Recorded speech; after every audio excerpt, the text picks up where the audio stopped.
Thursday, July 16th, Capitola Planning Commission meeting to order.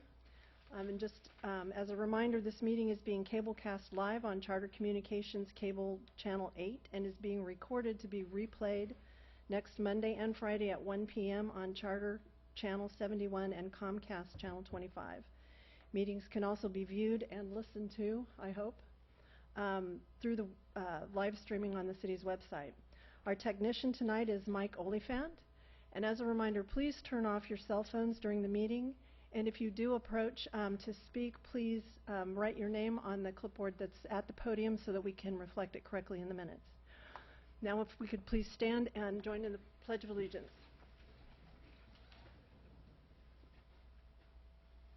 I pledge allegiance to the flag of the United States of America and to the republic for which it stands, one nation, under God, indivisible, with liberty and justice for all. Roll call, please. Commissioner Welch? Here. Commissioner Westman? Here. Commissioner Ortiz? Here. Commissioner Newman? Here. Chairperson Smith? Here. This is a time for oral communications. Are there any additions or deletions to the agenda? Yes, Madam Chair, we did distribute an errata sheet for Item 4B. item 4B, and it should be on your desk, and there's copies in the back of the room. Thank you. This is a time for public comments. These are short communications from the public. Anybody who's here to speak on an item that's not on the agenda, please approach now. Hi, good evening. Good evening. My name's Chris Bowman. I live at 714 Orchid Avenue. Back fence goes to Monterey Park. Guess why I'm here? As we stress over this project, some of the issues that will be itemized eventually, I'm sure, but most of them are regarding noise, skating to and from the park. There are some differences that make this project unique, both because of the McGregor project being in such close proximity, but also because it's up on a hill rather than like Derby Park, which is down in a hole. Also, we're bordering, there's quite a number of houses bordering.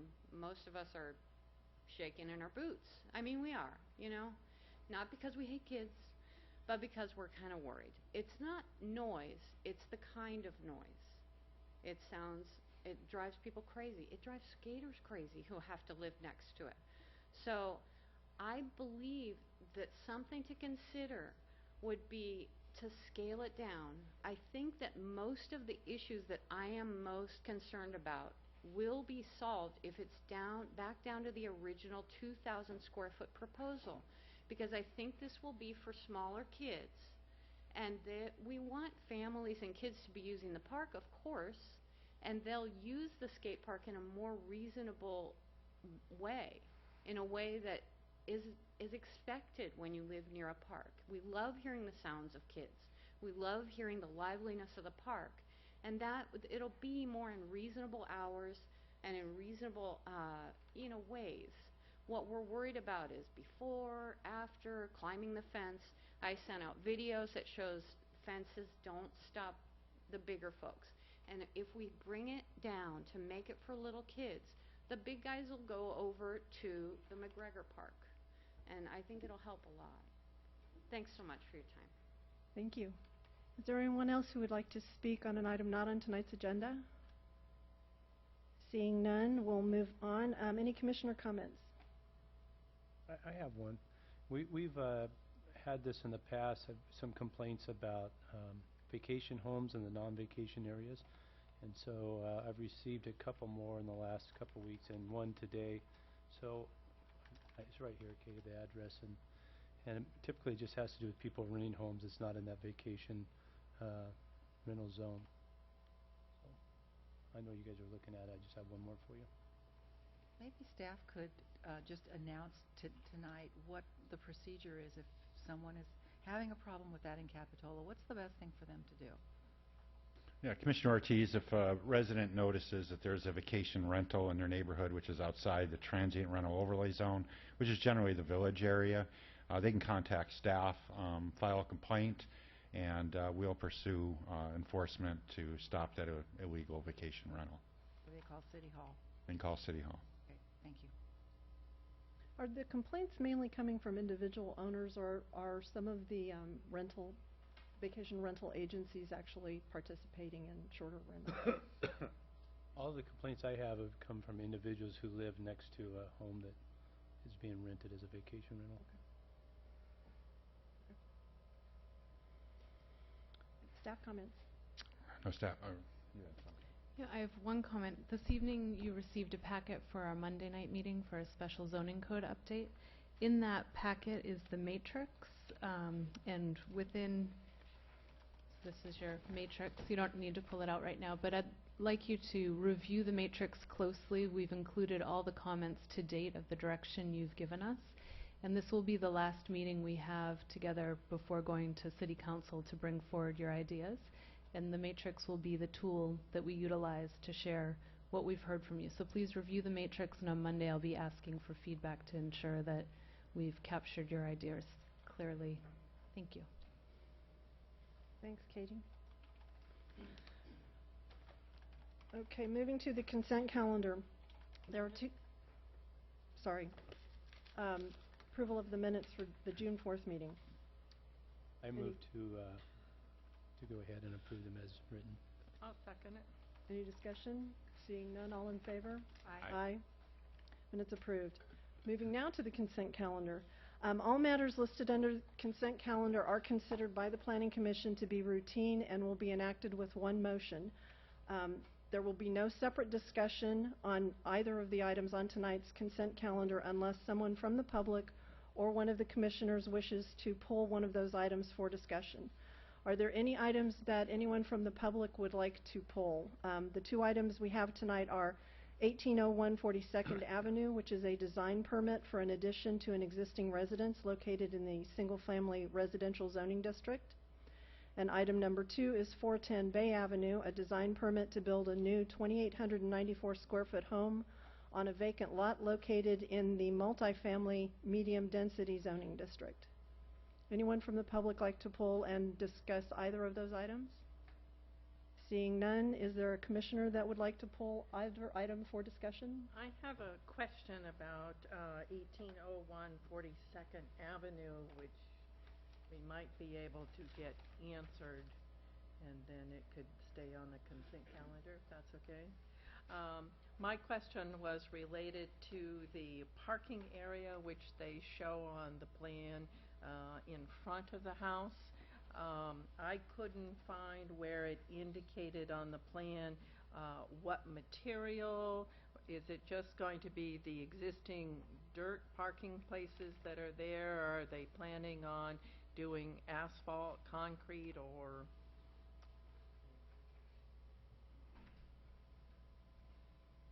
I represent the role of one of the owners of the property.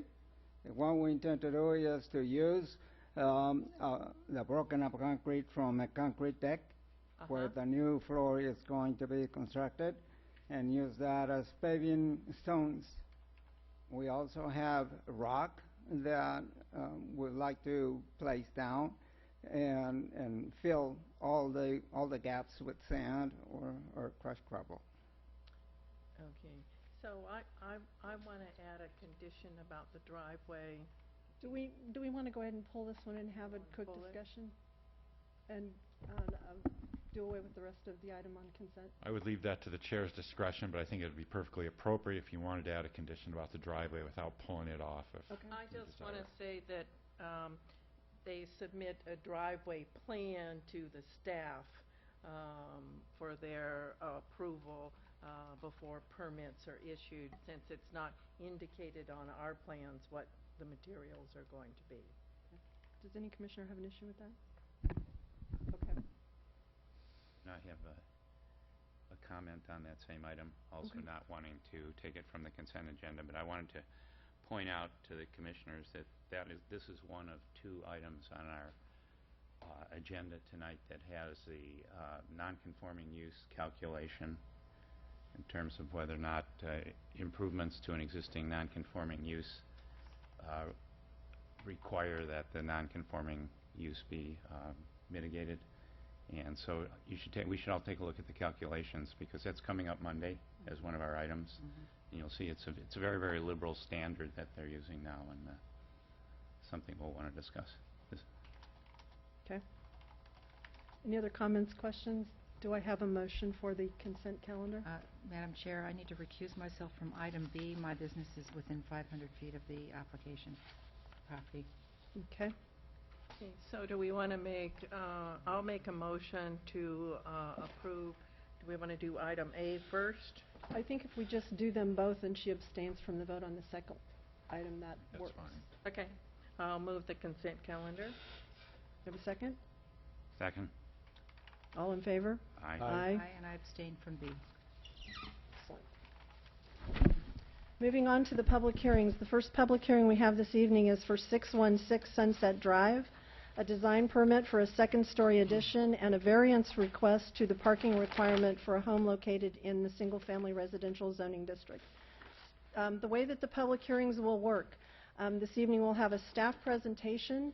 After the staff presentation is completed, the commissioners will ask questions that we might have of staff, and then we'll open it up for the public to make your comments on the item as we go through it. Once the public has had an opportunity to speak, we'll close the public hearing and bring it back to the commission, where we'll have our discussion and make our decision. Staff report on Sunset, please, Katie. Or I'll Brent, actually sorry. be taking this one. Okay. Good evening, Commissioners. Before you is an application for a design permit to construct a 399 square foot second-story addition to an existing single-story home located at 616 Sunset, and a variance request to the parking standards. The proposed project is located at 616 Sunset Drive, just east of SoCal Creek in the R1 single-family residential zoning district. Subject lot is surrounded immediately by R1 zoning. The properties in this neighborhood are characterized by having small and rather shallow lots. The subject property contains an existing one-story, 1,192 square foot home.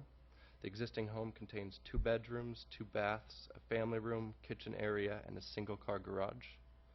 The existing home is set back just 10 feet from the front property line and is thus non-conforming to both the setback and the parking standards. The applicant is proposing to add a 399 square foot second-story addition to the existing home, shown on the right. The second-story addition will contain a master bedroom, master bathroom, second bedroom, and a 132 square foot second-story deck area. It's highlighted in blue. According to the code, deck area on the second floor, which constitutes less than 150 square feet, is not calculated as a part of the total allowable floor area ratio. The applicant also obtained a signed letter from the neighbor to the south stating that they are in support of the proposal.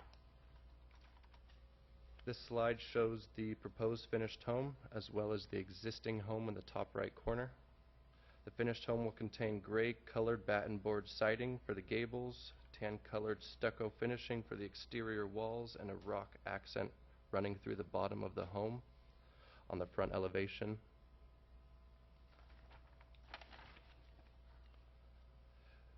The existing home does not meet current setback standards. Both the front yard and side yard setbacks are non-conforming. The existing front yard setback is only 10 feet. 20 feet are required. The existing front yard setback to the garage is only 10 feet, 20 are required, and the existing setback to the home is 12 feet, where 15 are required. In addition, the existing south side wall is set back at 3 foot 8 inches and 4 feet are required. The existing home does not comply with parking standards. The existing 1,192 square foot home only contains 1 covered parking space within the garage. The code requires 2 spaces for this size of home, 1 covered and 1 uncovered. The driveway leading to the garage is 10 foot deep and does not comply with the required 20 foot depth for an uncovered parking space. The applicant is requesting a variance due to the small and shallow nature of the lot, as well as the location of the existing home on the subject lot. The applicant would like to leave the existing home where it is and build on top of it. Being that the existing home is only set back 10 feet from the front yard property line, it is difficult to find a location for the second required parking space, and thus the applicant is requesting a variance to the parking requirement. Planning Commission can grant a variance when it finds that because of a special circumstance, the strict application of the code is found to deprive the property of privileges enjoyed by others in that vicinity, and that the grant of a variance would not constitute a grant of a special privilege inconsistent with other properties in the vicinity. So to further analyze whether or not the grant of a variance would constitute as a special privilege, staff conducted a site visit and researched previous applications in the neighborhood relevant to parking. Homes in this neighborhood, Sunset Drive, Beverly Avenue, Gilroy Drive, etc., generally contain small front yards and shallow driveways compared to the other single-family properties in the city. This trend has resulted in a high demand for on-street parking spaces in this neighborhood. The homes in this area that do not comply with parking standards are generally older homes that have not been remodeled prior to adoption of the current zoning code and parking standards. Of the 39 homes within this block, 3 of the homes were originally built with no parking and depend solely on on-street parking. Each of these homes is a single story, and if they were to ever go about a significant remodel, they'd be required to bring parking into compliance. Within the past 30 years, 11 structures along this block have been remodeled or demolished and built new, and each project was required to comply with the parking requirement at the time of submittal. Here's an image taken today, actually, showing parking conditions in front of the subject property. The existing 10-foot driveway is unused, and thus cars are parking along the street. Staff also researched the broader neighborhood, including Sunset, Oak, Gilroy, and Center Street, and found 4 previous design permit applications requesting a variance within the past 5 years. And each of these, the variance request was for the parking requirement. Of these 4 variance applications, 3 were approved. Of those 3, 2 of them, 619 and 522 Gilroy Street, were granted a reduction to the parking code in place at that time, but are now in compliance with the current parking code when it was last updated. The other property, 504 Oak Street, which is seen in the image at the bottom, is located on just a 20-foot wide lot, and thus Planning Commission was able to grant a variance for that one. The one variance that was denied, 526 Oak Street, was for a demo and construction of an entirely new home, so Planning Commission and City Council recommended that they go back and redesign the home to meet current parking standards. Here you can see the immediate surrounding properties on Sunset that recently went through a remodel. These properties were required to meet parking standards, and as you can see, they have full-size driveways. And here are 4 more additional homes, all on that block on Sunset Drive. This slide shows properties in the neighborhood with substandard driveways and how it affects the surrounding neighborhood.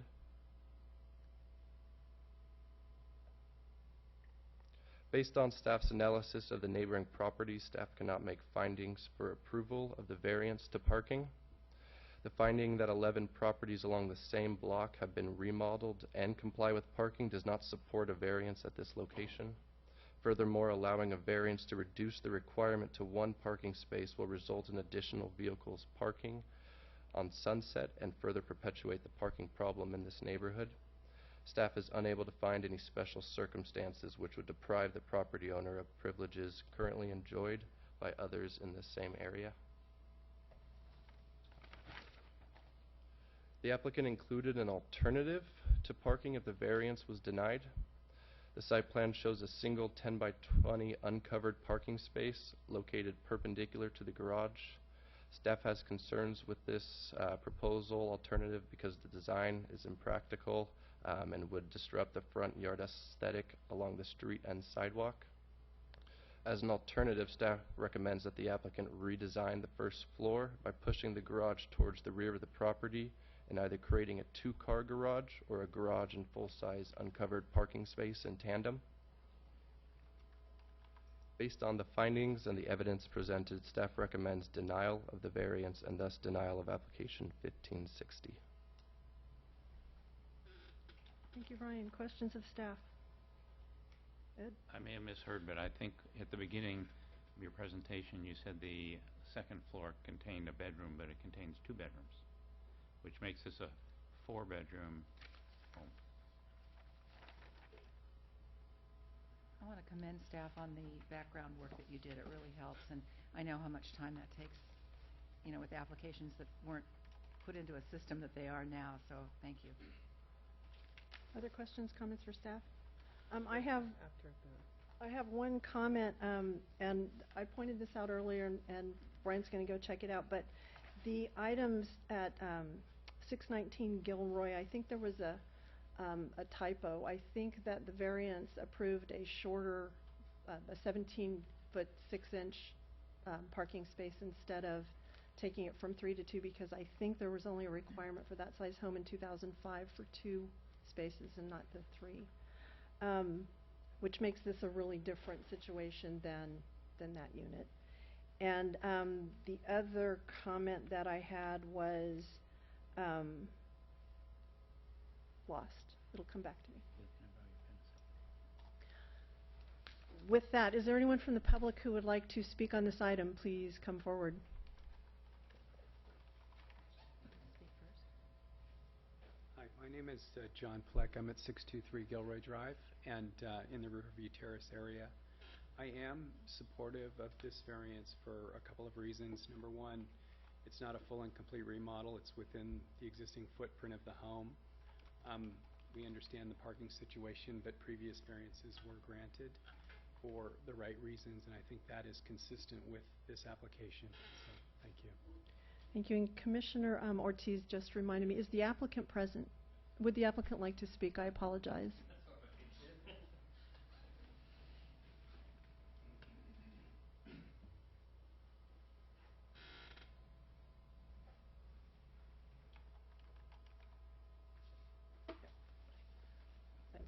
Good evening. My name is Troy Kaiser with HRI Construction, and I'm the contractor doing the design build.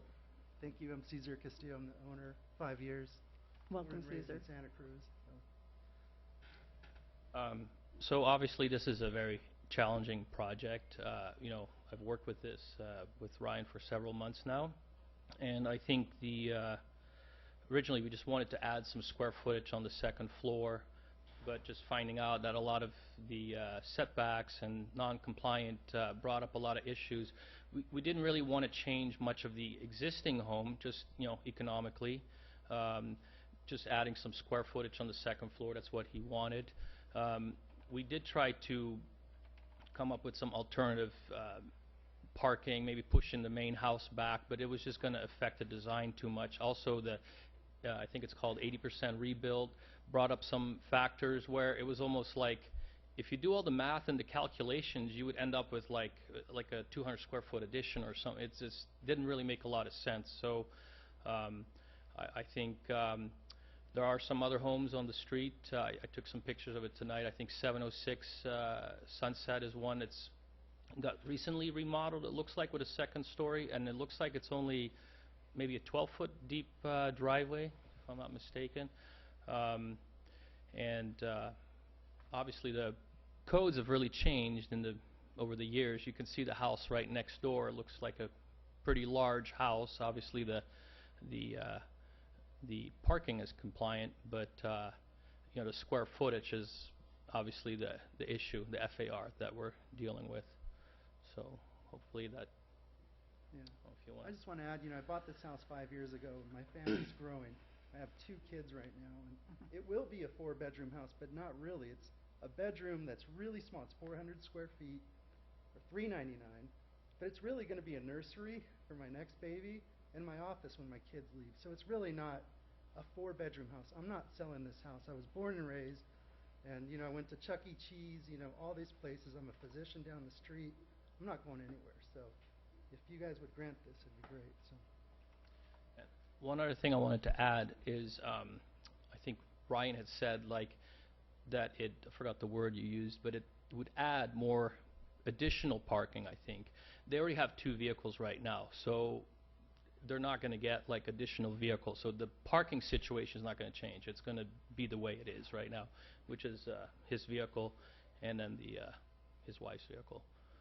So, which his vehicle is parked in the garage right now. and the other one's right in front of the house. Questions of the applicant? Commissioners? I just had one, in looking on the plans for your new house, I didn't notice that you had any place for like a washer or a dryer or a water heater. So I assume all of those are going to stay in the existing garage space that you have? Well, actually, we're going to probably go to a tankless water heater, which will be on the exterior, Right. and probably go to stackable washer and dryer. And solar panel in the backyard has 'Cause artificial turf where, you know, It doesn't indicate that there's a place for that on the plans. As far as the tankless, you mean? No, for the washer and Washer dryer. and dryer, yeah. We can probably use like one of the closets. I think there's one, and we can put that in there. Any other questions of the applicant? Thank you very much. But the front of your house is beautiful. thank you. We want to keep it that way. We don't want to change it. Thank you. Thank you. Thank you. Any other members of the public like to speak on this item?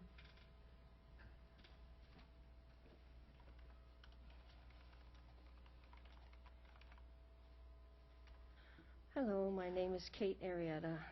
I live in Capitola.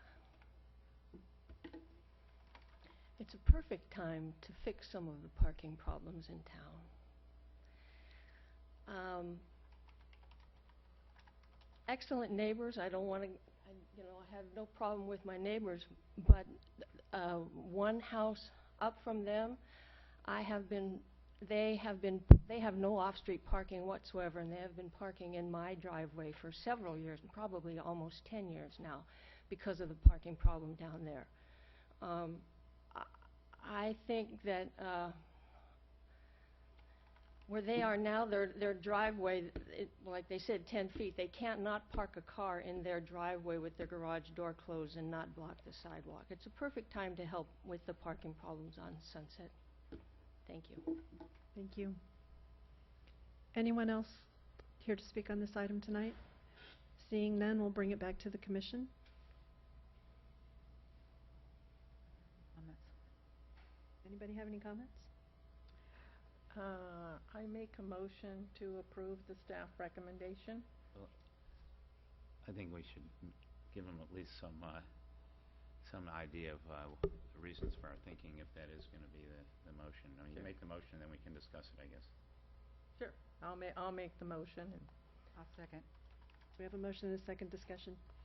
I'm happy to state my reasons for it. I think one of our goals is to not make situations worse in Capitola. And I think there is a significant parking problem in that area.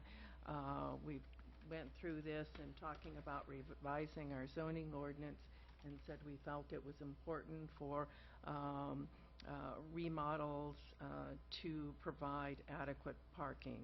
And I'd like to see that happen in this case. I took a pretty close look at the neighborhood there. The day I went there, it happened to not be too impacted, but that might have just been that day. But what I did notice that kind of influenced me was that the shallow driveways, which there are many like this house, were all single-story houses. All the new two-story houses had deeper driveways and adequate parking. So if we allow a two-story four-bedroom, or maybe not could be used for 4 bedrooms, if we're going to allow this kind of intensification of the use for this property, then there are a lot more coming behind it that could expect the same thing, and I think then it really will become a problem on that street. I do have one comment about it, and that is, I've sat on this commission for many, many years, and I know a lot of people feel that they're going to be living in a certain house for many, many years, and things do change. And what we notice is that people, end up moving in another 5 years or whatever. Maybe another baby comes along, and someone else comes in. So that's why we need to take a look at the application, not the applicant, not the family of the applicant. It has nothing to do with you. It has to do with Capitola community and the actual application. So, somebody else is going to own that house someday, and who knows how many people they'll want in there. And so, just just wanted to bring up that too. Yeah, and Mr. Castillo, I mean, I find your very compelling story about you being here and your family being raised here, and I certainly understand. I'm very empathetic. I lived in that neighborhood, and it cost me a lot of money to get a house the size my wife would like to live in. So, but I also understand that, you know, this whole precedence thing has nothing really to do with you, but in your neighborhood, that whole Riverview district is such a tight area that, you know, to me it'd be setting a precedence, and we know that we have to somehow take a stand on this parking issue, and that's why we have the ordinance in place. So with that, I'd have to support our staff's recommendation.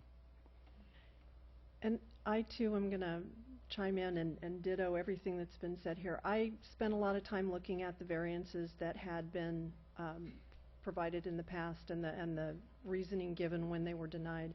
And with all due respect to the gentleman who spoke earlier, the closest one I could find was the one on Gilroy. And when I researched it deeper, the requirement for 2 spaces wasn't violated. It was the length from 17 feet 6 inches to the 18-foot requirement for the length of that parking space that we offered a variance on. And so I Googled around and found that the average car length is 14 feet. So if you've only got 10 feet, you're going to be into that sidewalk regardless, unless you get a smart car, which I think is the shortest car on the planet. And people remodel, but once they remodel a house like that, they keep it for years and years and years, and you never know who's going to be living in it 10 years from now. And the parking problem is bad now, and it just gets worse if we don't stop and kind of put our foot down and go back. So I would suggest that maybe you go back and look and see if there's any way to go out the back of the house into that backyard a little bit and give yourself the parking space that you need to get 2 cars. With that, we have a motion and a second. All in favor? Aye. Unanimously passed. Moving to the next item, 1855 41st Avenue, Unit E1. Staff report, please. Okay. Thank you. This application is for a design permit and a sign permit at 1855 41st Avenue on the front facade of the Capitola Mall. The site was formerly a Carl's Jr. restaurant. The new tenant moving into the site is Five Guys Restaurant. The site is located in the Community Commercial Zoning District. This is an image of the building as it exists today. The Carl's Jr. space is now vacant, and the Five Guys Burger and Fries are planning to move into the space. The Carl's Jr. space will be divided into 2 sections. Five Guys is leasing the space on the left, and a future tenant will rent the space between the Five Guys and the Starbucks. This image shows the 3 tenant spaces side by side. As you can see, the Starbucks coffee facade includes increased transparency with taller windows and a glass door. It also has a unique patina colored finish. There is some relief in the design with the front windows and entry coming approximately 1 foot off the front elevation. This is an image of the front facade looking north. The sidewalk in front of the mall is quite wide. This walkway will be upgraded to comply with the accessibility requirements during the remodel. This image shows the proposed remodel and sign. The existing doors and windows will be replaced with new glass and aluminum storefront system, providing greater transparency. Also, the awning on the left side will be replaced with a new awning that has more vertical emphasis. The exterior finish of the building will remain stucco. The applicant plans to patch and repair any of the damaged stucco and paint the finish to match existing. This is the side elevation of the building as proposed within the remodel. No real changes are proposed to this elevation other than also upgrading the stucco and repainting the surface to match. The applicant is also requesting approval of a wall sign. The wall sign will be internally illuminated white plex channel letters attached to a red aluminum backing. The red aluminum backing will be attached to the stucco wall. The proposed sign is 30 square feet and complies with the development standards for a wall sign. In reviewing a design permit, the Planning Commission may consider the architectural character and compatibility of projects. The mall is located on 41st Avenue and is subject to the 41st Avenue design guidelines. One guideline that pertains to the project is guideline number 8. Guideline number 8 suggests that projects in a single large structure, such as the mall, should provide variety in building shape, height, roof lines, and setbacks, and it also specifies that buildings should provide variety and interest. I wanted to give you a couple of recent applicants that have come through from the mall. There are two. The first one is the upgraded, was Ulta Beauty. This photo shows the new panel finish system, the canopy, sign, and landscaping. This remodel better defined the new retail store from the outside. This is a new design trend for malls to not only create character and experience from within the mall, but also to define the store and draw customers from outside the mall. Next is the Chili's restaurant, which was recently upgraded as well. The Chili's restaurant incorporated a new panel wall system, a canopy, and a new sign. The new facade materials extend from the entrance and then wrap the corner of the building, creating a finished look. And that's the stucco panel system that you see there. So staff recommends approval of the design permit and sign permit for the new Five Guys restaurant, application 15096. Thank you. Thank you, Katie. Any questions of staff? Is the applicant here, and would the applicant like to speak?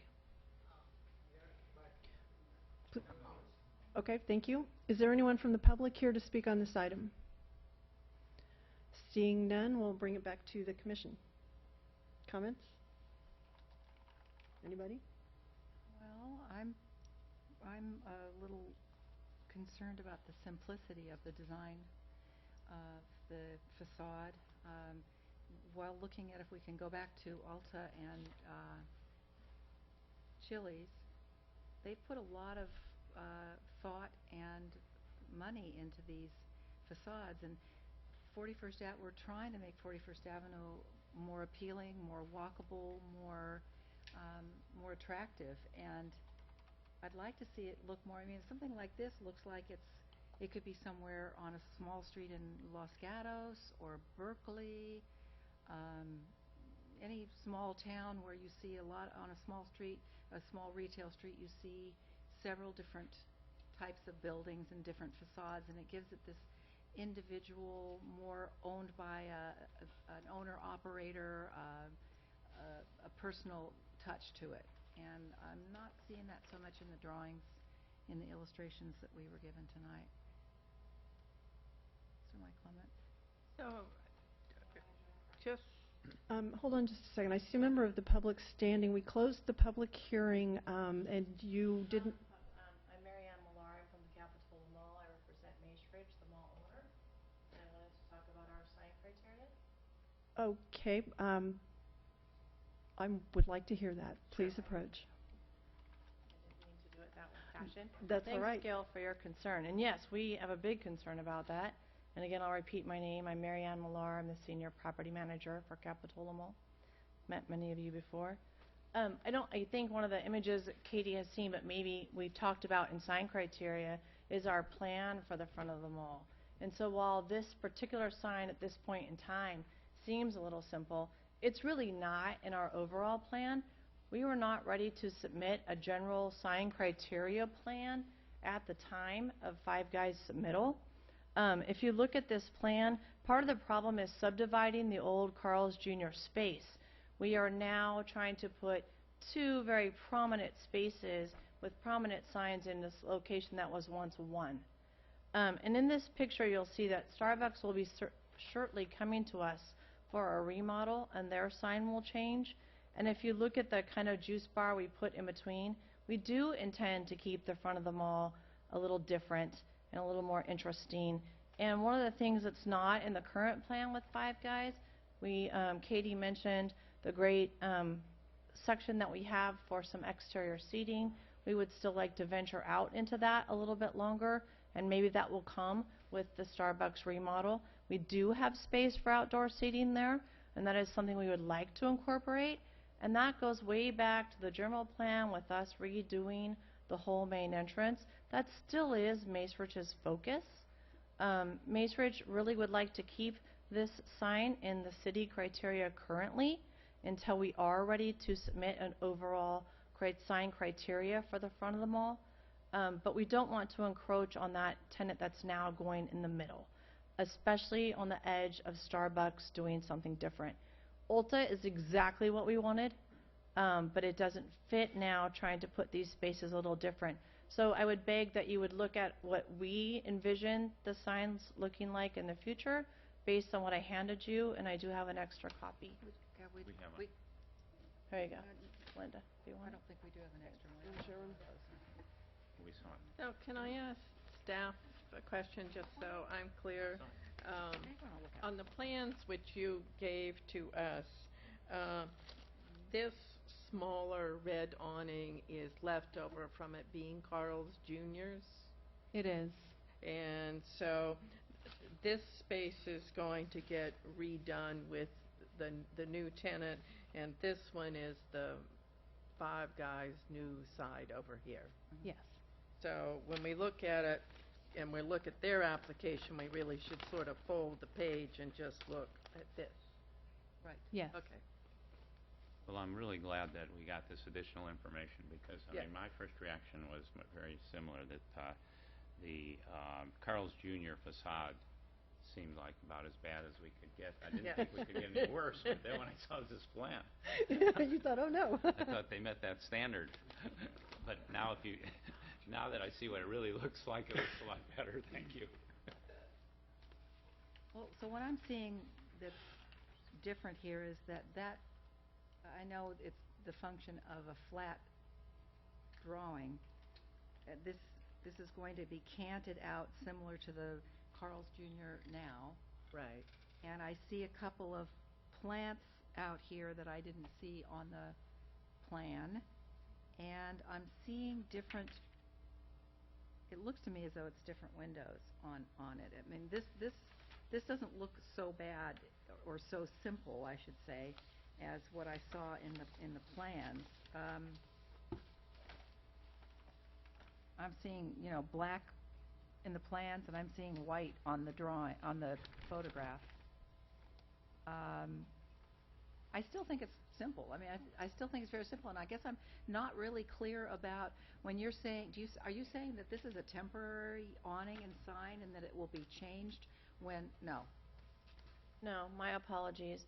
The drawing that I'm giving you is an overview of what we originally started with. It is not necessarily perfect to what is being submitted today.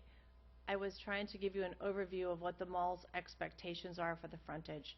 We are going to come back and ask for the outdoor seating with the plants. That is not part of today's proposal. Yeah. But as Katie mentioned, and they mentioned, there is room for that. The mall will be coming back to that. When we come back to that second location, we will be asking for a little outdoor seating. We're not asking for that today. So my apologies. Yes, that drawing is a little more future what we're going to be asking for. However, no, the sign as it exists and what we're asking for now, and the awning as it exists, we will not be asking to change. Okay. Thank you. One question, the current fence, looks like a barrier fence between the bus stuff and the building. Is that your responsibility, and will that remain, or is that the tenant's responsibility? That is considered common area, and it is our responsibility. Okay. Will that barrier remain there then, or? At this point in time, yes. When we come back at perhaps a future date to talk about some of that outdoor seating, because we do want to change that frontage, especially when we talk about connecting that road with the bike paths and all those other things we've always been talking about, yes, we will come back to you to talk about that railing. But as it stands today, this common area is my responsibility. Okay. So question that I have for staff, when you say that they're going to make that more ADA compliant, what does that mean? So the building official will send it out for an official review. I believe if Malav could speak to this, because I know he's had conversations with the building official regarding what they'll need to do in order to make that ADA compliant.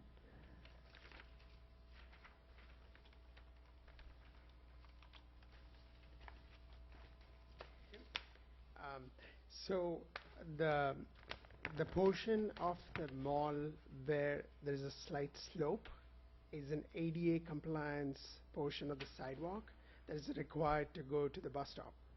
So we cannot touch that. That's the reason why it looks the way it is.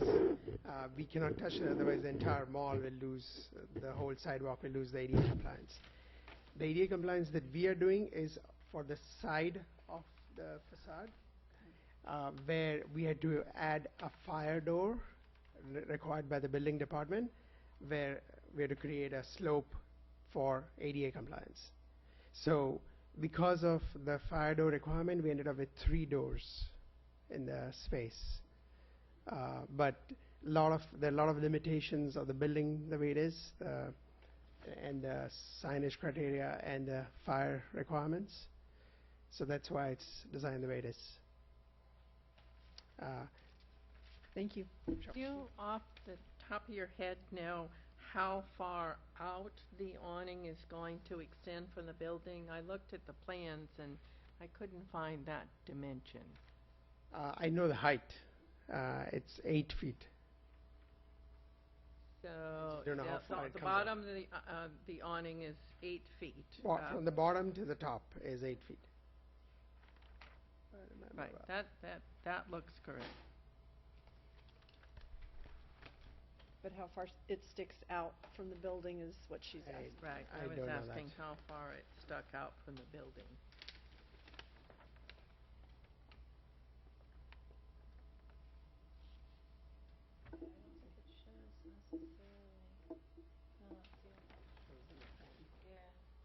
Yes, the height is 8 feet. Yeah.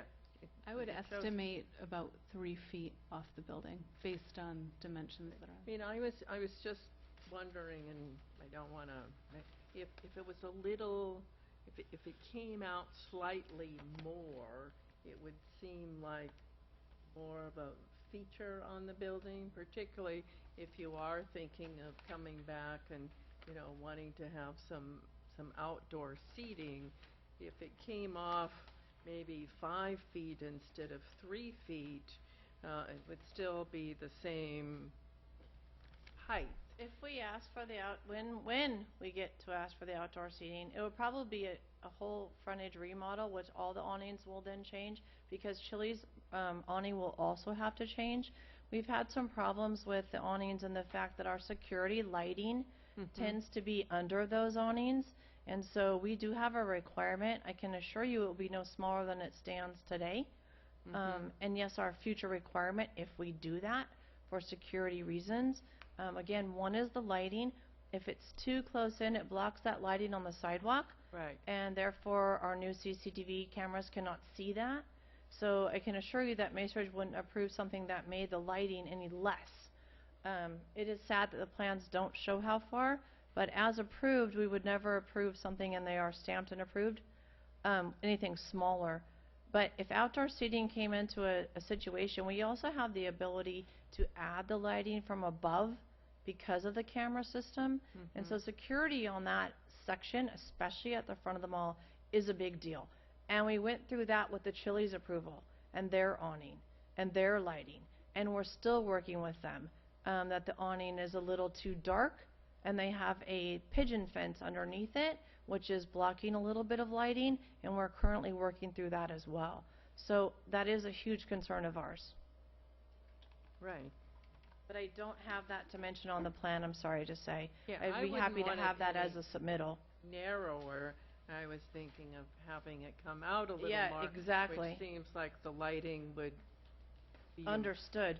And I would be happy to have that back with that requirement. That's perfectly fine with me.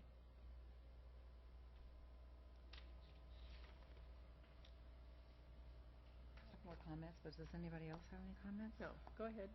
Charge forward, Gail. All right, I'm going to keep charging forward then. What I heard in the 41st Avenue guidelines is variety and interest. And I feel like, as proposed, this is lacking a little bit of interest and a little bit of detail, architectural detail, planting materials, facade. I see that Starbucks is looking at maybe putting something that looks like wood on the facade.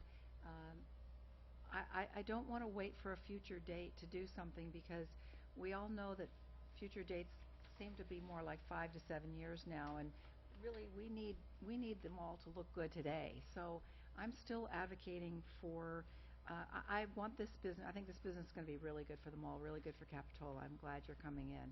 Thank you. And so what I'd like to propose is that we allow the business to move forward with all of its building plans and do all that, but come back with a facade, a little bit of a facade upgrade, and we just take a look at that, because that'll be the last thing that gets done in the construction.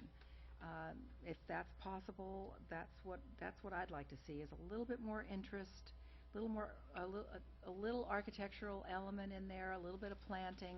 I understand these are smaller facades, but that also happens on street fronts where little tiny, look at the village, So I'd like to see a little more individualistic look to this particular shop, and I think it will serve the business better in the long run as well.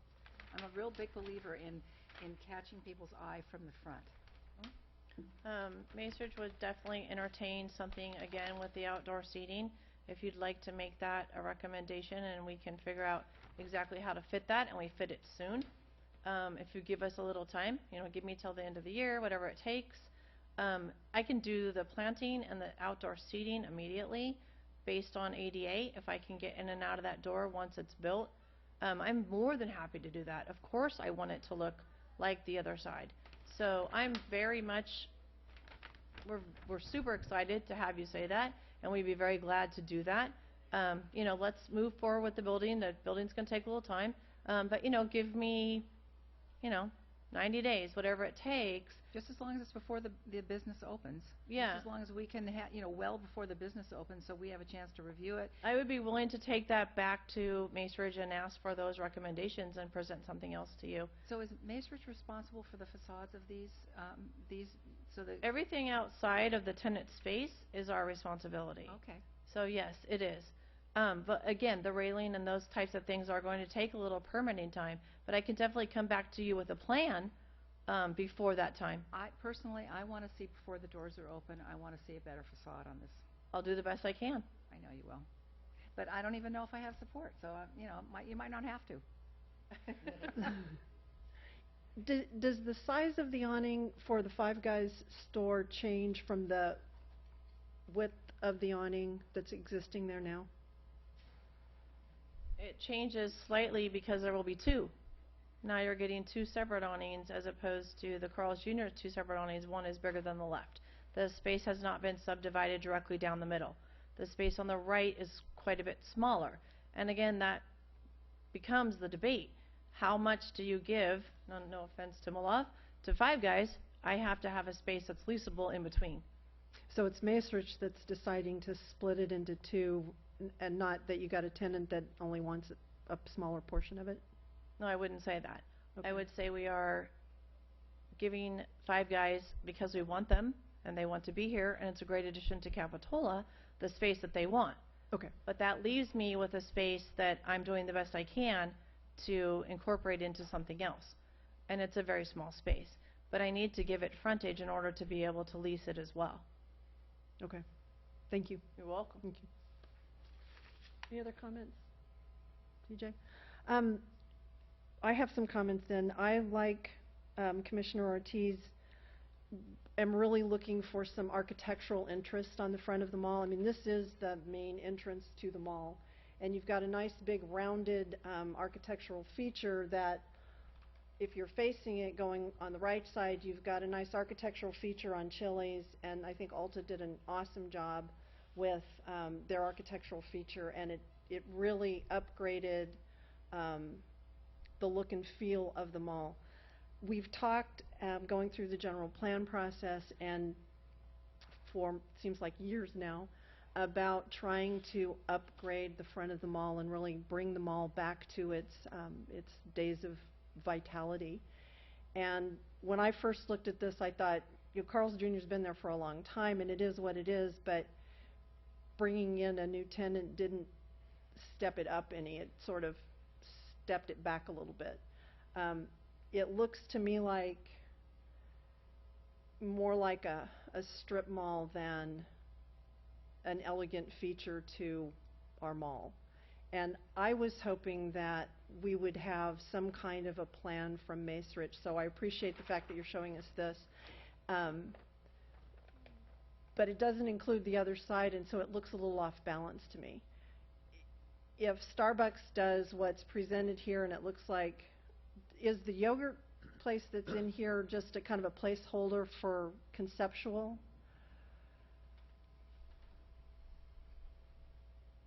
Yes, the answer is yes. Again, I'm doing what we're going to do with that space is also going to be something equally as nice. You have to remember, we presented Ulta, we presented that frontage, we paid for that frontage. So Macerich is very much committed to the Ulta deal and all of Chili's remodel. I mean, that is definitely the landlord's doing.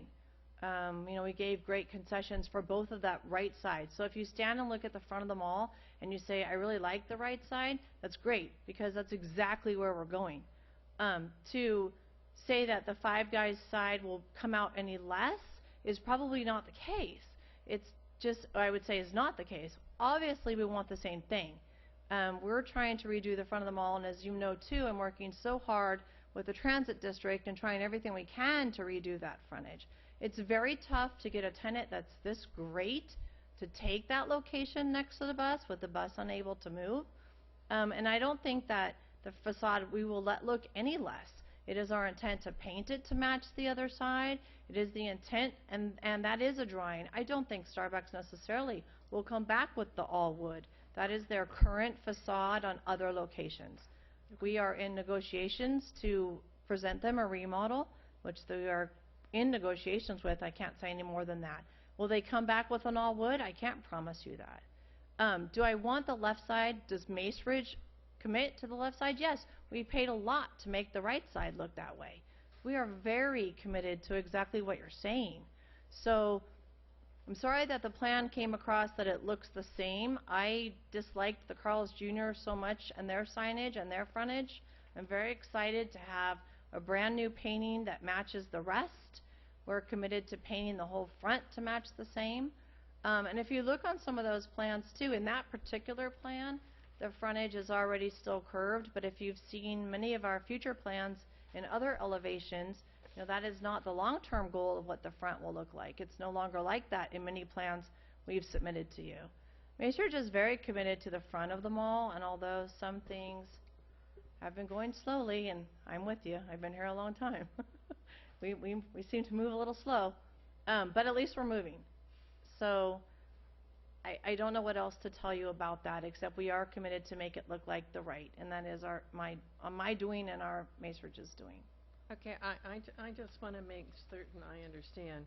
So what I heard you say is that it would take you till the end of the year to come up with a plan for the outdoor seating and the plants and doing that improvement. If you approve this on a conditional situation and you say, put the plants and the trees that are in the picture before they open, done. As long as I can get it within guidance and your ordinances with the railing, fine. If I have to rebuild that sidewalk because of the slope and because of the grade, it is an 8% grade there. If I have to do that, then I will not have time to do that before the holiday season and my back to school season. I can't tear up the front of my mall. I would ask for a little more time. But if you're just asking for me to put, there is room, I'm almost positive, and again, I'd have to go through commission for that. I'm pretty sure there's room for the seating. Starbucks had some seating out there the other day, and I went out, they just did it for the afternoon for a meeting. I measured it, it was plenty of room. Plants and pots, I could do instantaneously. I could probably put a bench out there before they open as you're asking and make it match and be pretty, that's fine. But if you're asking me to redesign for outdoor seating, that's a lot. I don't know how far out of code we are. I don't know about that fence that I said I'm responsible for. I would ask for a little time to do that. And I would never want to hold up Five Guys opening for some outdoor seating. I rather promise to it after holiday is what I was trying to say. I'd like to see outdoor seating there someday, but I see that I as would more too. problematic as far as doing it quickly. I see what you're saying, and that's really not what I'm asking for. I'm asking for architectural detail, delineation. I see that in almost every single one of these buildings, these storefronts, except the Five Guys.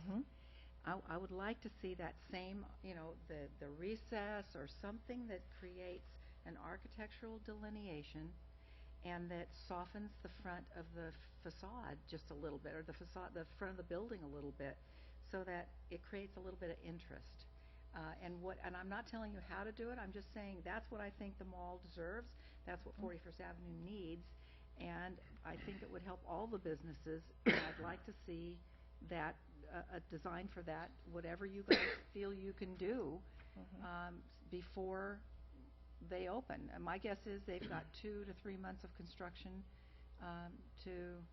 ahead of them, and I would imagine that something simple but tasteful with plantings and some architectural feature could get done prior to that and come back to us and be approved. Again, I'm with you on the thought process. We hope to have Five Guys open. We've already subdivided the space. We've, let Carl's Jr. go, so it's been quite a while to wait to come here to present this deal. It is not set back like Ulta is. It does not give itself to those planters and the things that we did. No, it doesn't to those. Yeah, but that's why I'm saying I'm leaving it up to you and your designers to find a way around that, because there is. With any facade, there's a way to soften it, make it more interesting, give it a little character, given all constraints. Whatever constraint you've got, you can always find a way. Again, I'm back to what I've said already. The best thing I can do. Madam Chair, I'm finding we're going back and forth here, and I No, don't not think at all. it's very productive. That's all I can I think do. we're past our productive point. Oh, I'm sorry. I didn't feel that Don't way. be sorry. I just think we're both saying the same thing. Thank you. Well, for me, when I look at the drawing that they presented of the mall, for Five Guys, it's the same as what they are proposing. I mean, there's nothing different between this drawing and this drawing except the plants out front and some chairs. And different, which I don't think makes a difference, but there is different color window treatment. Right, so the black anodized sort of window treatment is white in this photo. That's is different. white in this one. That's not my point. That's not what I'm so worried about. Right. I'm just worried about the simplicity of the current design. So I've had some experience dealing with Mace Ridge and mall projects. I think anyone who's worked in City of Capitola has, and there's always a lot of promises and time frames that never seem to come through. And I'm a bit concerned for the Five Guys that, suddenly they're caught in, a battle between the city and Mace Ridge, which really has nothing to do with them and their operation.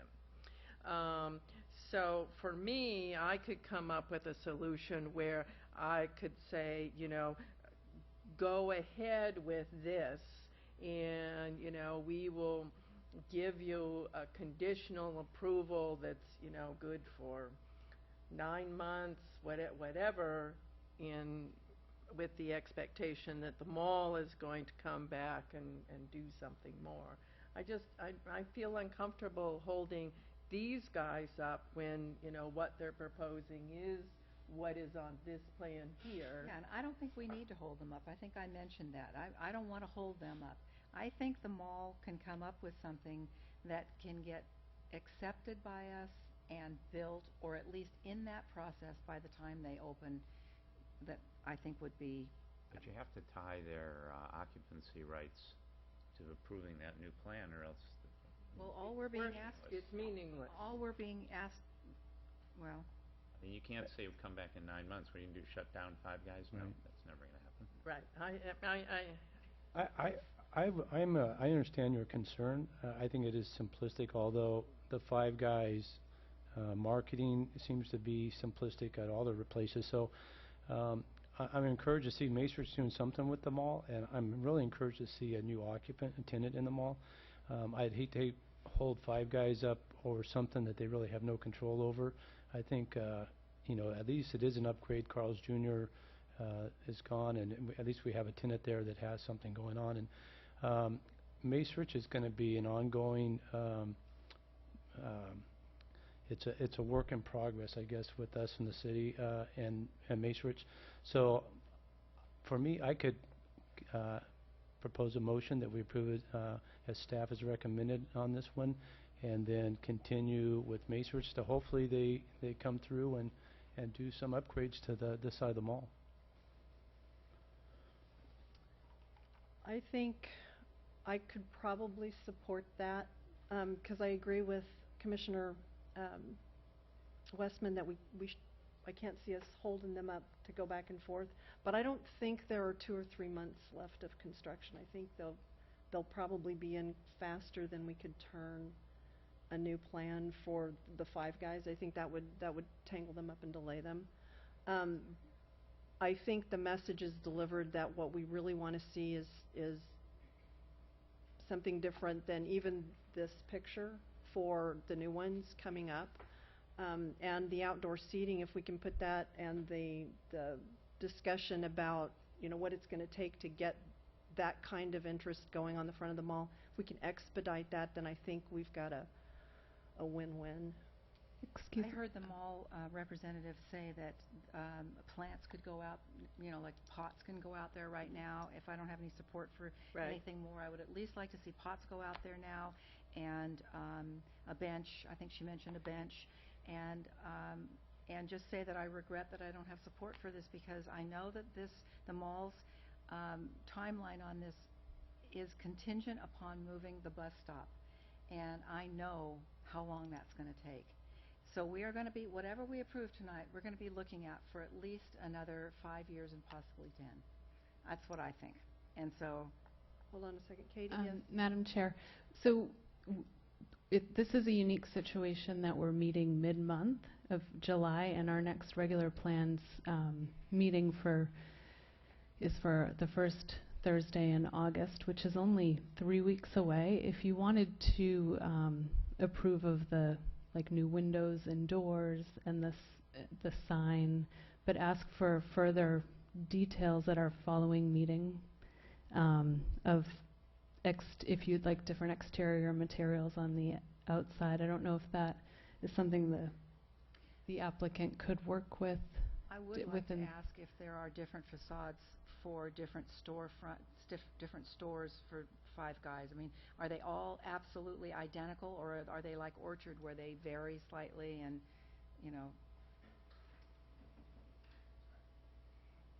So typically, Five Guys has about 1,300 stores across the country.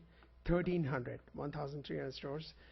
They mostly focus on excellence in service. When you come inside, you will feel the difference in what we do. Outside is not a primary focus for Five Guys. We do our best to make it as good as we can. In this scenario, all the shops are different. So the middle shop, we don't know what they're going to do. Starbucks, we don't know what they're going to do. So we didn't want to design a facade which looks even ugly when it's done by itself. So we propose to mall that if the mall wants to do the whole side, we will work with them to design the whole section, Starbucks all the way to the end. That's one. Second is we are a small business. We are not Ulta. Ulta is a publicly traded company. We are not Starbucks. Starbucks is a publicly traded company. We are already paying rent on this space. We cannot afford to wait. We are very small. I don't think anybody's asking you to wait. I have not heard that from one person up here. Okay. So I think you're cool about that. You're going to open the day you want to open. I'm sure of it. Thank you. So do we have a motion in a second, or did we just? I heard a motion. I said I would propose one, but I didn't actually do it. But I would make a motion that we. Can I ask you one thing first before you make your motion? I think Katie came up with a good solution, and that is that clearly some of us are not comfortable with sort of the drawings and the information that we have about how it's going to be painted, what it's going to be look like, can there be plants and benches. So we could approve, as she said, the new doors and windows, and continue the other exterior improvements for them to come back. They can come back in 3 weeks, which shouldn't, you know, be a hindrance as far as your timeline is concerned, and you know, provide a bit more detail about what they're proposing to do. You know, I go back to my suggestion of looking at just extending the awning out a little further so it becomes more substantial. Planting. The planting, a the bench bench, maybe, you know, yeah. some of those kinds of things. Yeah, painting And, that you know, band. would that work for you? I have a question about where TJ? you're going. Would they be able to go get a building permit tomorrow? They would be able to go get a building permit tomorrow to start on the. No, we cannot. We've been waiting for this meeting to get the building permit. The appeal period would begin tomorrow. In Yeah. 10 working days, they'd be able to pull a So permit. they would have a building permit before we would review the facade, and if we didn't come to some agreement with it. You know, I would say based on what the mall and the tenants have done on the right side, I would trust the mall to do the right thing and do something that's attractive. If we said we wanted them to add a deeper awning, a bench, and some planting materials, and And leave paint the them, band. leave it to them to do it. Okay, that works How's for that me. sound? How's that sound? And paint the band, so the wall's all the same color like it is in this picture.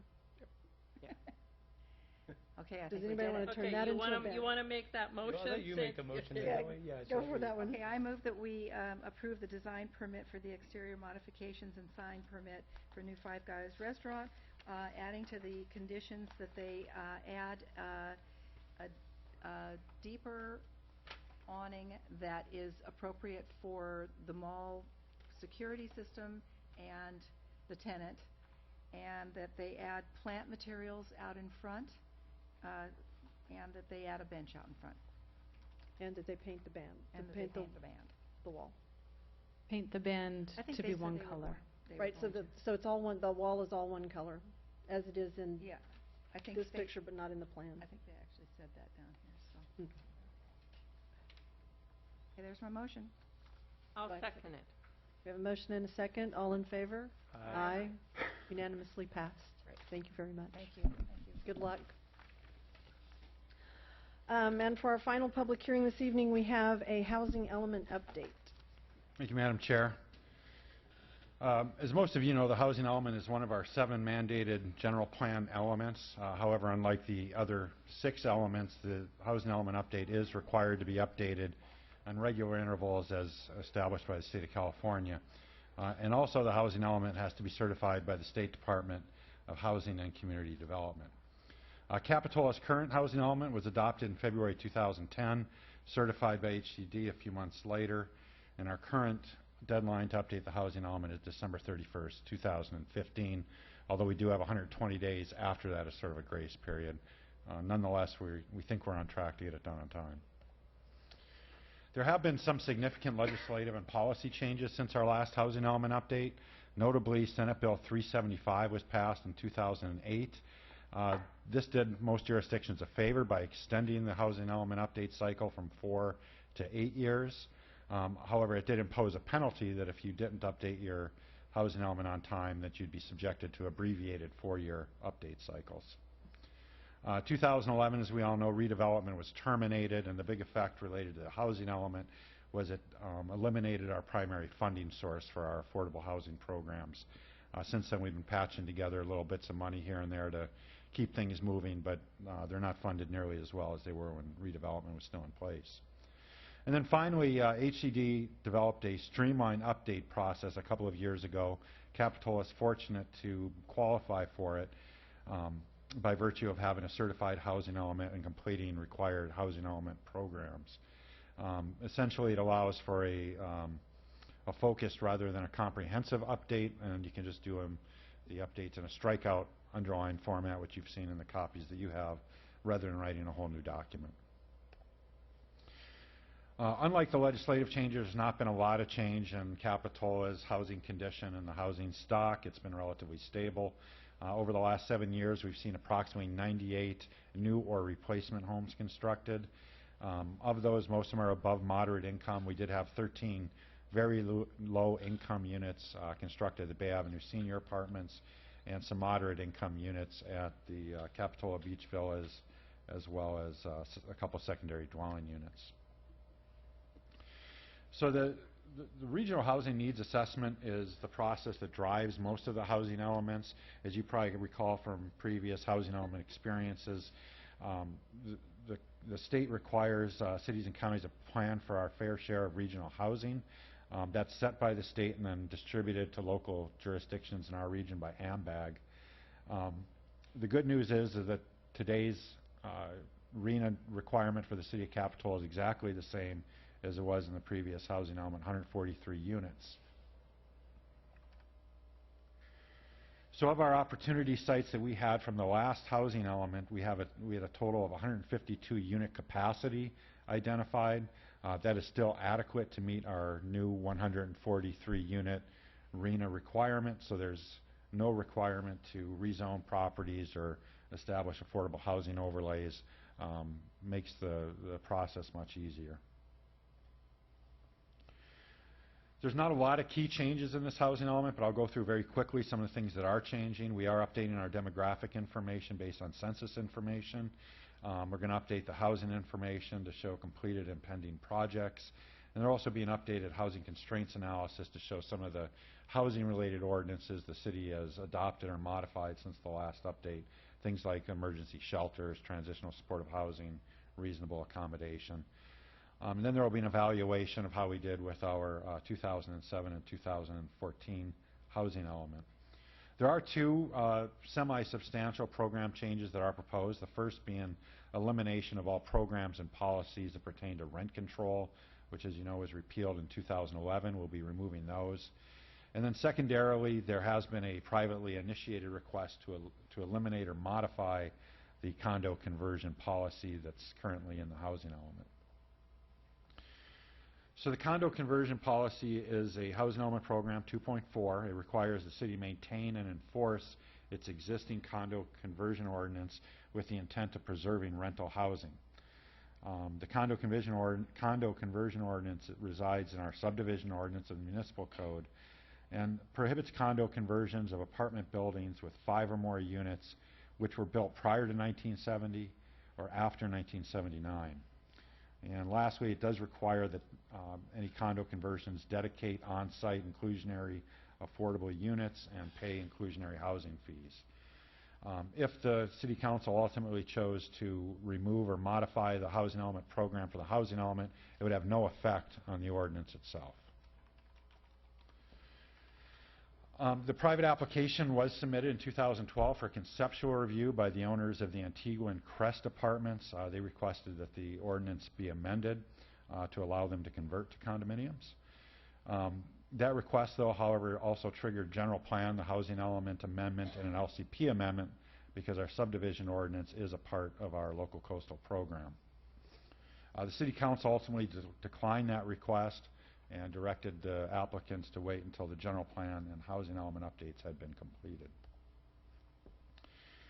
The Antigua apartments have submitted an application last March to do a condominium conversion ordinance amendment.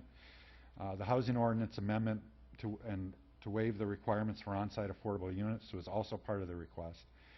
And since that time, we've learned from the Coastal Commission that they expect any of these projects that are near the bluffs to demonstrate a minimum 75-year life without using any seawalls or protective features. And this application currently remains incomplete. That's all to say that the project itself still has a long road to hoe, but this would be one significant obstacle removed for them should they decide to go forward with their project. So the next steps for the housing element is next Thursday we're going to present to the City Council and ask them to allow us to refer the housing element to HCD and initiate public review. If that request is granted, we'll refer it to HCD for a 60-day public review period, at which time we'll concurrently allow public review and comment. We anticipate adoption hearings would occur in October and November of this year, and by January or February of the new year we'd receive HCD certification. So staff recommends that the Planning Commission recommend the City Council authorize staff to refer the housing element to HCD and initiate public review. That concludes my presentation, and I'm available for any questions. Thank you. Thank you. Is there anyone from the public who would like to speak on this item? Seeing none, any questions for staff? Commissioner Newman? So, one of my first impressions when I hear this is that the timing is very tricky because we're in the ordinance development process right now, and a lot of the provisions deal with the existing ordinance, and we're talking about changing those ordinances. For example, secondary units. That's one of the, and we just discussed that like last meeting. So, how do we move forward with this housing element based on ordinances that are just about to get changed? So when I reviewed the housing element, I didn't see any programs or policies aside from the ones that were highlighted in the presentation that would be affected or would become I don't think there's anything that would be affected or that would no longer be enforced through the discussions we've had. For instance, there's nothing to say that, there's a lot of things they consider, for example, increasing secondary dwelling units, but it doesn't require us to do it. So if we go through the process and decide, well, we considered it and chose not to do it, I think we're still in compliance with the housing element. We just have to plan for these things. We don't have to do them. That's right. Well, to me it seems that maybe I'm missing something here, but a little bit of a conflict. So we did discuss approving the secondary dwelling units would give us more rentable properties. But at the same time, the condo conversion we're holding off because we need rentable properties. So how does that timing play out on the... And we also now have this timeline of these homes that have to become single-family dwellings in these areas that I think the Antigua falls into one of those areas. So that's a private initiated request. It's a private application. Should they choose to move forward, they can certainly do so. If they'd like to amend the other ordinances, the housing ordinance, subdivision ordinance, the LCP, but that would be at their time and expense. Well, it's not in the zoning ordinances. I understand what you're saying, but it seems like we have to change some of those things anyway based on some of these other zoning changes we're making. At least as it relates to condominiums, I don't think there's anything that would require us to change that unless we chose to do so because we think it's a good idea. So, what I understand tonight is that you want us to, recommend this going forward for public review. And there are a couple things in it that, I think need to be changed if, you want my support for doing that. So I assume this is the appropriate time to talk about that. And the first one's really fairly simple. In Chapter 6 on page 6, we have a program 1.4a which deals with review development regulations. And if you look at the bullet points, the second one down, this one says, allowed for shared parking for mixed-use developments. And we had quite a discussion about the problems of having retail and housing together and how there's often a conflict there. So I would simply like to see us change that language and say considered shared parking for mixed-use developments, because I think for each one we're going to have to look carefully at how that particular project is going to work within itself. And the other issue that I was concerned about was the condominium conversion ordinance, because while I do think the city needs to look at revising that condominium conversion ordinance, I think the requirement in there for no units built prior to January 1, 1970 or after 1979 is a little arbitrary. I think there's some projects that we might want to consider that were built in that time frame, but I absolutely think the city wants to have a condominium conversion ordinance, because that's one of the things that has provided the rental housing stock that we have in Capitola, because over the years there have been lots of requests to change apartments to condominiums, and I, I, I think we need to make certain that we have an ordinance that deals with the people who are current renters and living there, how they will be dealt with, which our current ordinance does. I think we need to have some provision for some sort of inclusionary housing, you know, whether it's in the units themselves or it's some other housing that's provided to replace what's being lost. So I'm not comfortable just eliminating the whole condominium conversion ordinance. I would like to see some more sort of generic language that whatever condominium conversion ordinance the city comes up with will be enforced as part of trying to maintain some of the rental housing stock that we have. And, you know, I don't know what the exact wording should be, but just to eliminate it completely, I don't think is appropriate. Question of clarification for Commissioner Westman. It was my understanding, and I don't really understand everything about how all of this works, but it was my understanding that removing it from the housing element has no impact on the ordinance itself. The ordinance itself stands, and the only difference is that if we want to allow a conversion in the future, that the process would be shortened by the amount of time that it takes to amend the housing element. Is that not really the case? Well, for me, I think I would like to see our housing element have in it programs to preserve the rental housing stock that we have in Capitola. I think that's an important part of any housing element in a community, to try and preserve that. I mean, that's what makes up our community. So I would want to keep in our housing element something that you know, talks about that we're going to enforce whatever condominium conversion ordinance the city has. That doesn't mean that the city can't amend its current condominium conversion ordinance, and I think that's where the changes should take place, not taking it out of our housing element because it's an important housing program. So why isn't this part of our ordinance issues discussion? Well, as you know, the municipal code has 18 chapters. The zoning code is chapter 17, and this resides in an entirely different chapter. And in my opinion, every chapter needs to be updated. So it's a matter of, you know, just kind of workload, resources, priorities.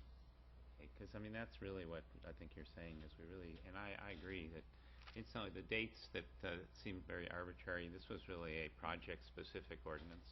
Yeah, I wondered about those. The Las Flores apartments were built in, I forget, whatever, that fit within this, and so this ordinance was created to convert the Las Flores apartments and not convert anything else, so it would look okay to convert the Las Flores apartments to Villas of Capitola. Right. So as I said, I think it's the ordinance that needs to be rewritten, not that a condominium conversion ordinance is not going to be a part of our overall housing plan, and you know, I would be comfortable leaving it up to staff to sort of figure out the exact wording that they want to have in there. I think we could accomplish that relatively easily. If you read the program as it's written today in the housing element, it's almost verbatim for what the ordinance says. I think it'd be easy to generalize that, say enforce a condominium conversion ordinance that encourages preservation of rental housing. Just put or the something first like sentence that. back in. Yeah. That's all you need. Yeah. Yeah. So those are the two things I would like to see changed. And it's my understanding that it will then come back to us in the fall, and we'll consider actual adoption, because when this goes to the council, they may also, you know, make some changes to it. That's correct. And to that, I completely support everything you just said. In the devil's in the details, and it's a big document, and I did try to go through and kind of do a lot of compares with the strikeouts, and I find that the amount of rental properties percentage-wise in Capitola is now significantly higher than it was before. When that ordinance was put into place, we were, more owner than Yeah. rent, and now we're like way this way. So balancing it and using the words that balance it, I think are gonna be really important.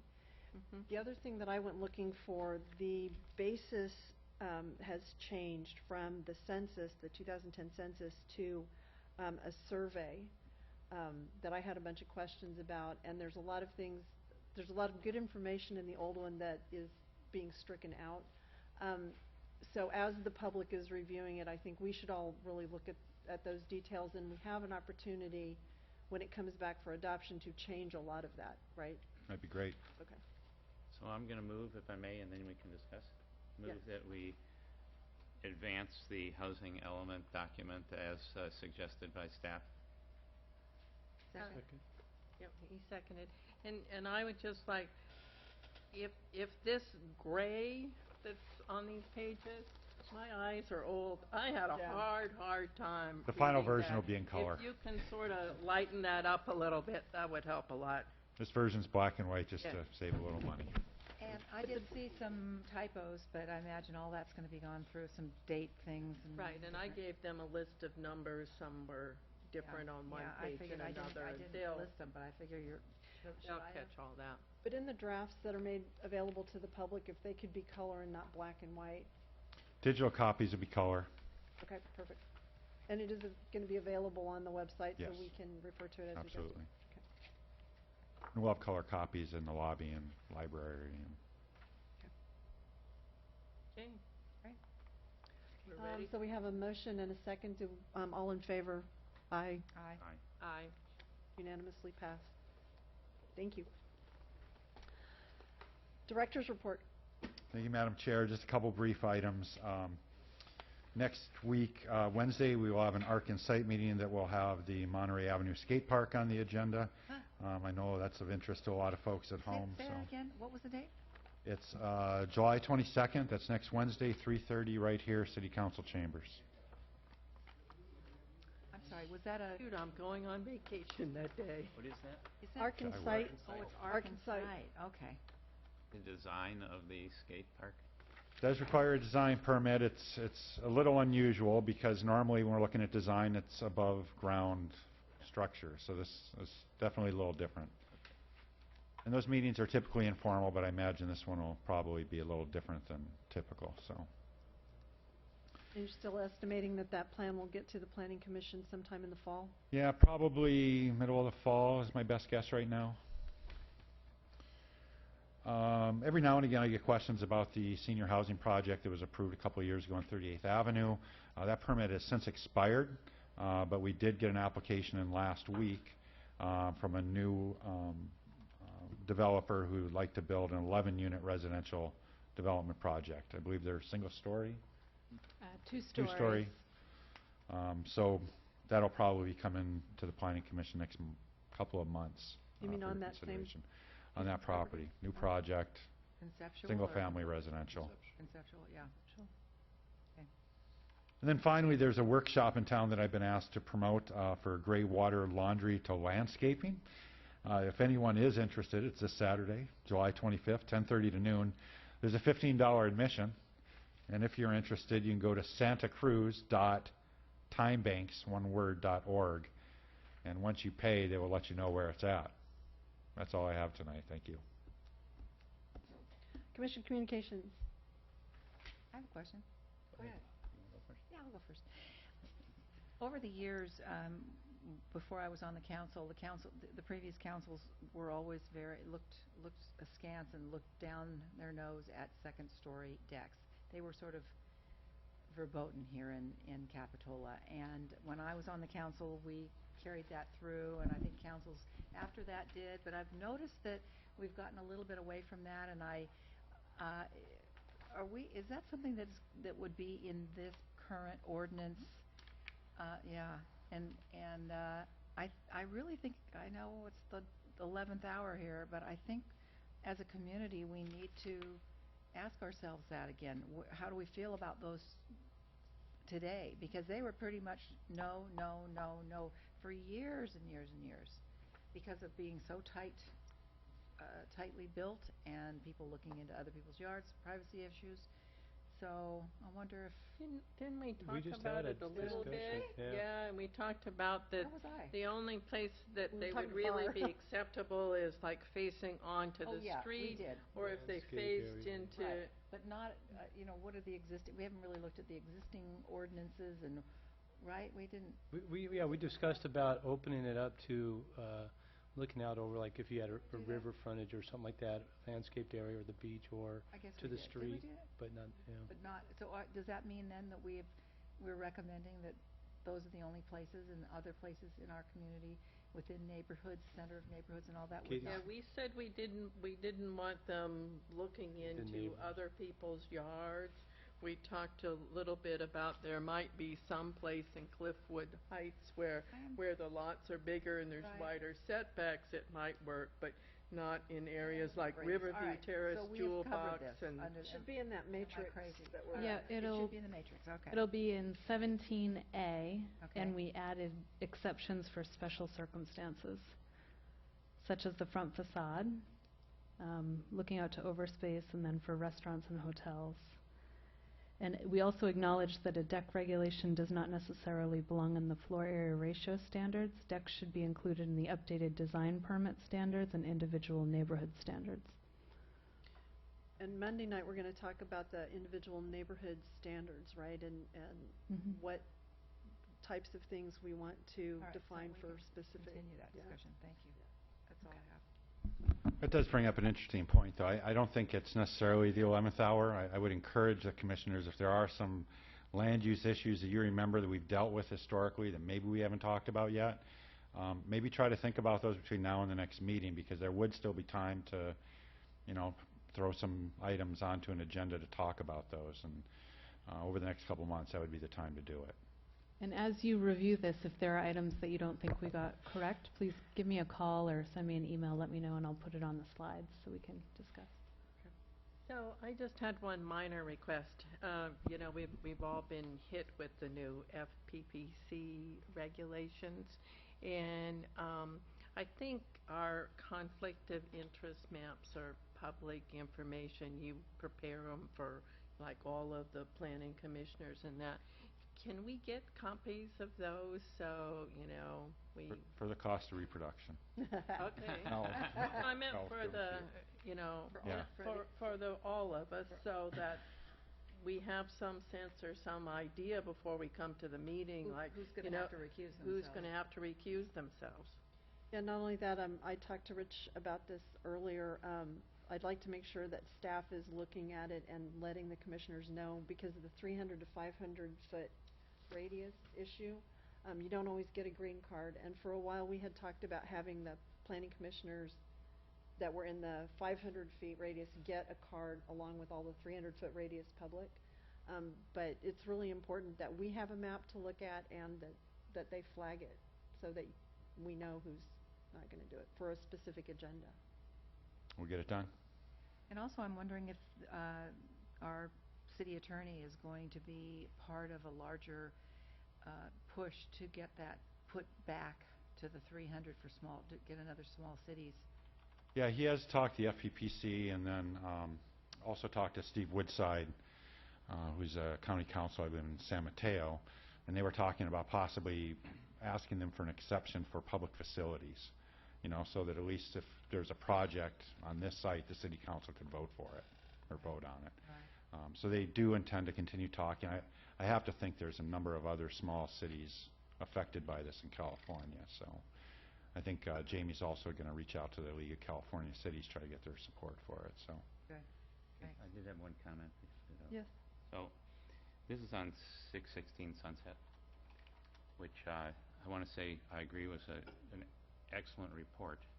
Very good. The issue that I want to raise, which I've raised in the past, and it's kind of a fine line, maybe it's personal, but to me, but it's a question of how far the staff goes in asserting a position on a discretionary item such as a variance. I mean, the professionals, which you are, know things and do things in terms of planning that you learn and you're very good at, and then the commission is chosen because of a lot of experience, and some of these discretionary items, as whether variances should be granted and so forth, I think we bring a different perspective to the process than the staff does. So when the staff gets a discretionary item, I think the recommendation was too strong on 616. It should be more like, here are the factors that would favor or would not favor a variance, and that's something for the commission to make a decision on. In this case, it was, it was a very strong denial, which we all agreed with, and we probably would have got there anyway. But I think just from a process standpoint, at least that's my opinion, is that the staff position should be not that strong in terms of taking a side on it. Well, I think we ought to, since we're talking about this, I think we ought to look a little closer at the whole variance question, because I've never seen a variance granted because other people did things on their property prior to the city even being incorporated, or prior to, the city putting in place its ordinances. I mean, to me, the variance it's really close. It has to do with the size, shape, and topography of the lot that is unusual, and it's those factors that allow you to grant the variance, not just past practices of what has gone on in the area. So, I think we want to get back a little more to, what the state regulations say, that, when you can and cannot grant a variance. I personally kind of like the, and I think they were, I think Ryan did a great job with putting that report together. But I think it was kind of a justification of their position. But for me, it was great to have that research done for me, so I could say that. So that to me gave me a lot of background into, because you know what happens, and it's next like, well, this guy got it, that guy didn't get it, and you feel like you have to. While I don't feel obligated to follow past mistakes, I like having that information there. So for me, I thought it was a No, I great agree with report. that. I mean, it's sort of like you put all the facts out there and then just don't pull the trigger. Yeah, I mean, I've been accustomed generally of providing strong recommendations through my, planning experience. Nonetheless, if this planning commission would like us to soften it up a little bit and just kind of throw out policy questions for you to grapple with, it's easier for us. Well, I actually liked I liked having sort of a strong recommendation, because I thought they did a lot of background information to justify why it was. I don't think we would have done as good a job sitting up here without, we could not have cited those things and made it seem to the applicant that it was so clear cut.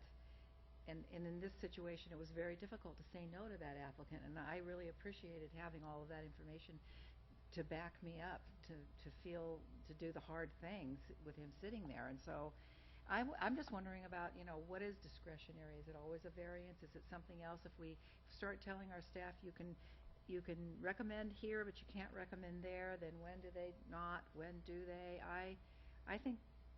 Well, I think every staff report needs to have a recommendation of approval or denial for, a set of reasons. I think that's their job. Part of it to bring it to us. Now, how strong it is, I mean, how do you weaken the word deny? I don't know. Sort of deny? Consider denial. Consider denying it? I don't know, just deny it. Yeah, and I have heard it said that way. I mean, I've seen it said that way. I mean, I've seen some agencies that'll give options, that'll just list out 3 or 4 different options that the planning commission could take. Approve it, deny it, modify it, and then give rationale. Look at the Coastal Commission agendas, for example, and they always have a set of findings if you're going to approve, and a set of findings if you're not going to approve. And they take more of a middle ground on it. And that's illuminating when you see the two together. Yeah. This report actually did include an alternative and a set if we chose not to deny it. Yes, well, it had the other parking space too. Yeah. Alternative. But what's always difficult is when you look at these, and you look at these garages that are 10 feet by 20 feet, And if you looked at the plans, you know, they've got a washer and dryer in there, they've got the hot water heater, you know, which maybe replaced and put on the outside. But still, if you have other activities going on there, the chances are that garage is not going to get used as a garage. It'd be interesting to do a study in Capitola and see how many garages are actually used as garages. Yeah, No, I'm not advocating you do that, but it would be really interesting. I think there's 2 on your street, right? Yeah, I know, you too. Gail parks in their garage. I park 3 cars in my garage.